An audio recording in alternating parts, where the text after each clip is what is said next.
ప్రతిక్షణం సమాజం కోసం మీ మిత్ర న్యూస్. కేరళ రాష్ట్రంలోని వయనాడులో ప్రకృతి కనీవిని ఎరగని రీతిలో విధ్వంసాన్ని సృష్టించింది.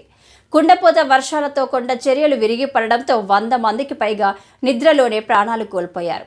డ్రోన్ల నుంచి తీసిన చిత్రాల్లో విధ్వంసానికి సంబంధించిన దృశ్యాలు వెన్నులో వణుకు పుట్టిస్తున్నాయి. ఆర్మీ, ఎయిర్ ఫోర్స్, నేవీ సహాయక చర్యలు వేగం పెంచిన కొద్దీ మృతదేహాలు గుట్టలుగా శిథిలాల కింద నుంచి బయటపడుతున్నాయి. కొండ చర్యలు విరిగిపడిన ప్రాంతంలో భారీ వర్షాల కారణంగా సహాయక చర్యలకు అంతరాయం ఏర్పడుతుంది.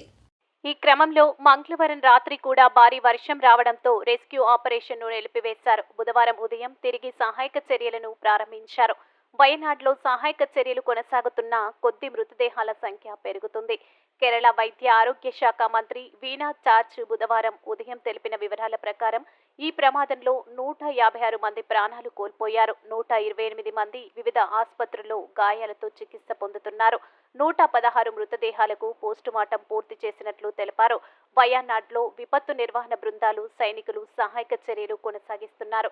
కేరళ రాష్ట్రంలో పలు జిల్లాల్లో వచ్చే 24 గంటల్లో భారీ వర్షాలు కురుస్తాయని వాతావరణ శాఖ హెచ్చరించింది. ముఖ్యంగా మలప్పురం, కోజికోడ్, వయనాడ్, కాసరగోడ్, కన్నూరు జిల్లాలో భారీ నుంచి అతి భారీ వర్షాలు, మిగిలిన జిల్లాలో భారీ వర్షాలు కురుస్తాయని వాతావరణ శాఖ పేర్కొంది. దీంతో నేడు భారీ వర్షాల కారణంగా 12 జిల్లాలో విద్యా సంస్థలకు ప్రభుత్వం సెలవు ప్రకటించింది.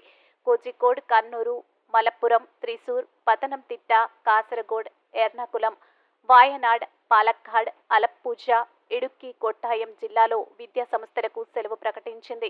మహాత్మా గాంధీ యూనివర్సిటీలో జరగాల్సిన అన్ని పరీక్షలను వాయిదా వేశారు.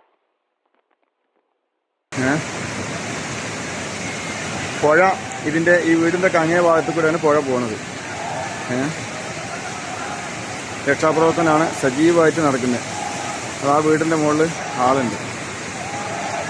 അതാ ആ വീടിൻ്റെ മുകളിൽ ഉള്ള ആളുകളെ രക്ഷപ്പെടുത്താൻ വേണ്ടിയിട്ട് തെങ്ങ് വലിച്ച് പാലം പോലെ ഇട്ടിട്ട് ആളുകളെ രക്ഷപ്പെടുത്താനുള്ള ശ്രമം നടത്തുന്നു.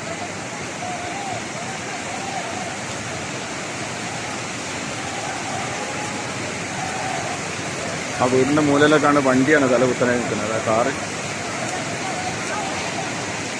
എന്തായാലും വളരെ പ്രയാസപ്പെടുത്തുന്ന കാഴ്ചകളാണ്.